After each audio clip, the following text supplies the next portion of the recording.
Nathan, take us through your thing. My grievance is clickbait culture and the associated comment sections that come with them, and the general naivety of people with their relationship with the internet. It's sort of related to like overhyped, inflammatory, antagonizing headlines that usually, I would say, in the most case, lead to articles that say absolutely nothing. It's just to get clicks for revenue. Yeah, exactly. Like but the big issue with them is that people only read the headline quite a lot of the time and they never get to the article, and they end up spouting off in the comment section, and then someone else will find that their comment is quite ignorant because they haven't read anything, and then they will spout back, and it just creates like a sort of vicious back and forth, which generates, comments and whatever on the article. So it creates what the writer wants, but it just pisses me off to no end. And I mean, it's my own fault because I could just unfollow these pages, but I don't. I feel like they find you anyway, don't they? Like, regardless of whether you unfollow them, they seem to just fucking creep up on you anyway and just fucking appear. I mean, absolutely. And it's the ones that, the article leads to nothing it's fine. It's just stupid. But this was massively used in the last election to go against Jeremy Corbyn. They would use anything he said and just quip one line from it, like stuff about him having dinner with people in the IRA and things like that.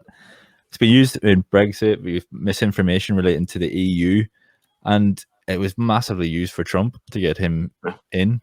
And it's just, I think, it's almost go ahead.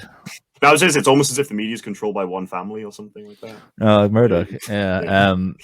But it's genuinely changing how people think and act. Like what Harry was saying about people feel free to say whatever they want behind the guise of their profile.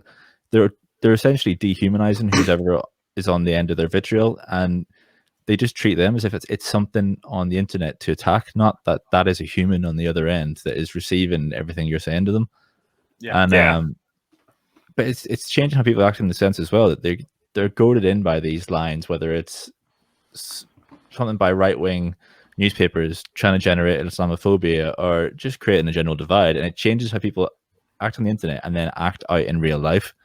That's how we're getting, like in America, like all the recent Asian hate crimes that's going on. And my grievance is just people need to fucking wise up.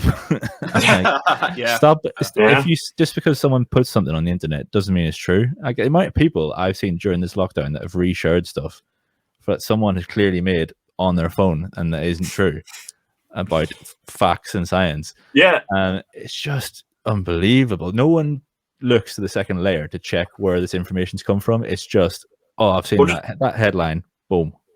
Or just use a fact-checking website. Like, you can find websites that help with fact-check, or just do like 10 minutes of research, or just, you're right. Like, people see it and they're like, well, that must be true. It's on the internet.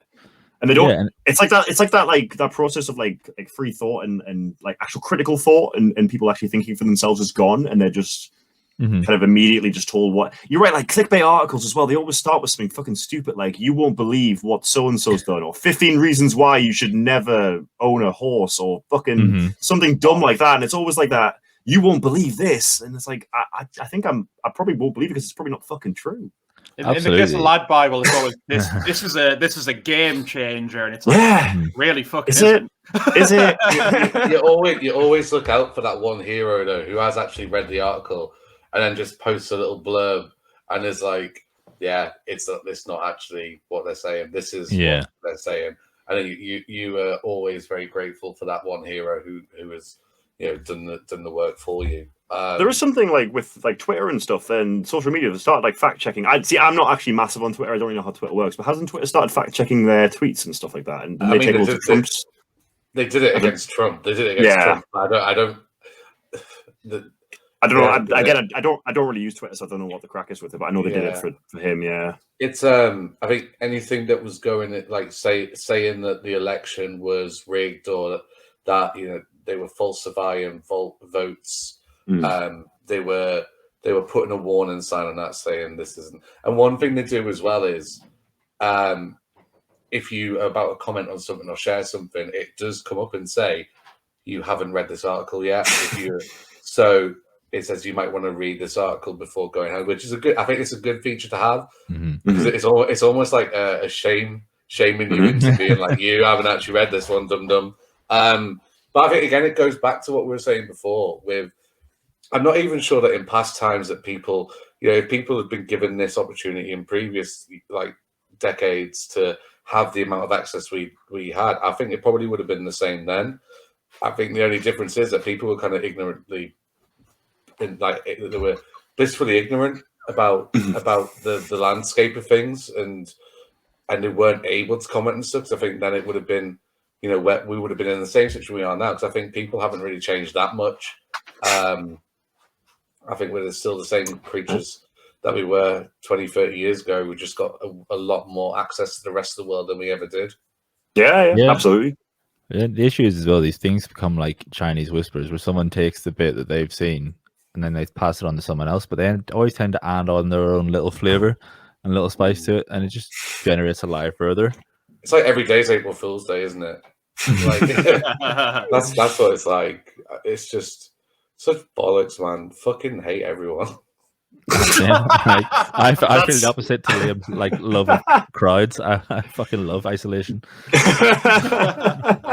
It does genuinely impress me, because I was saying to Steph the other day, I've always really wanted kids, since being quite young and being cognitive of what that meant. Now, after working in the school and also kind of seeing how things have developed with our world and seeing what the world is really like with the people who are in it, I don't particularly want to have kids anymore. I'm quite happy just to let the human race die. We are saying for ages, let extinction happen. We fucked it up. Let's let a new life have a go. Yeah, that's it, man. It's just yeah. I mean, it's all connected as well with that toxic culture as well. It's someone not agreeing with someone else in the comment section, and instead of just understanding someone else's difference of opinion, it's like, well, you should just fucking die then. Yeah. Or if someone, I've seen this happening quite a lot on TikTok, if someone releases a video and people don't find it funny, they'll send it to the person's apartment block, like the head of the apartment block, whoever runs it, their school, their boss, anything, to try and just fuck them over. It's called doxing, isn't it?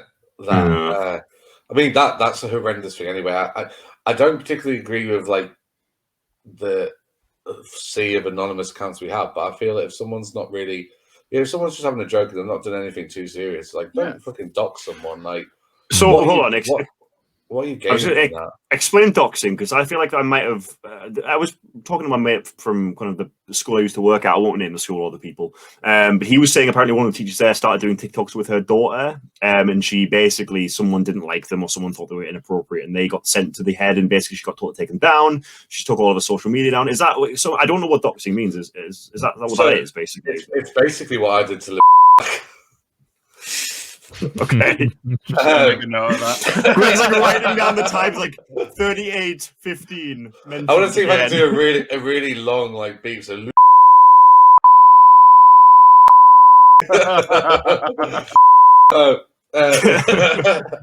But no. So basically, what it is where someone will go on and then somehow they'll find all your personal information, like where you work, where you live, what your real name is, and then they'll put it out for everyone to see.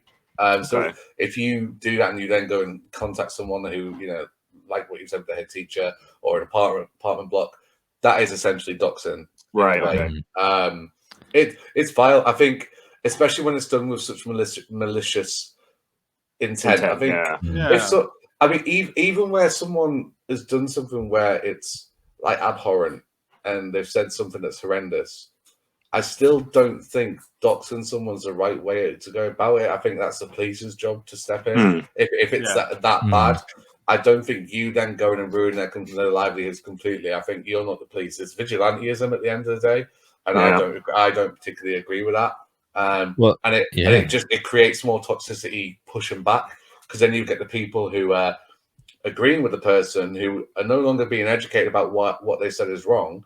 They're just going to be thinking, well, this person's just had their life ruined because of something they've said, which is their opinion, which I happen to agree with. Now I'm going to be even more, strong in my opinion that what they've said's right, regardless how wrong it is. I just think it's that whole toxic circle. I mean, it happens on left, right, center. It's everywhere, and it's because of the access. Yeah. So have you guys heard of that trend in America, swatting? I was about to mention this, Nathan. I don't. What is it? Yeah. So no, I've not heard of it. This one's worse because people have been killed because of it, and the reason that the people have done it is just disgusting. So basically, hasn't it spawned from Call of Duty? And I think I know what it is now. I think it's spawned from that, and it mainly happens to streamers for kind of obvious reasons, as Nathan. I'll let you explain. Yeah. So it started off. I think it happens to streamers more now, but I'm sure when it first started, it was basically someone was pissed off with someone else on a game. They'd find their IP address and then find out their local police number and call it and say that at the address of that IP address there was a hostage situation. And they take someone hostage, and this has resulted in multiple people being shot and killed for playing a game against someone who just didn't like them. Fuck. And bear in mind, this has been happening with people doing it live on a stream. So there are just videos on YouTube of people who are doing a nice, what was seemingly a nice stream. Then all of a sudden they just hear weird noises in the house, and the next thing they know, there's fucking full SWAT teams bursting through into the bedroom. It's honestly mental, and given how over the top and gnarly American police forces are, people have been shot and killed because of it.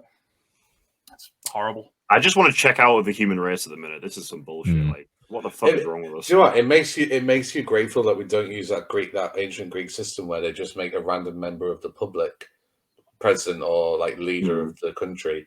Because imagine, like, it just shows that people can't handle power responsibly in general. So absolute power corrupts absolutely. Yeah. As much as we criticize those who are in leadership, regardless of what side they fall on, the fact that they do have some obvious restraint shows that they're more fit for the job than the average person. You know. Yeah. Apart from Boris, he's a fucking twat.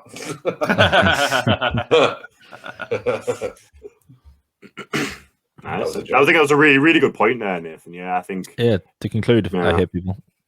Yeah, I think we all do. No, that was like good one. Well done. Thanks for that, Nathan.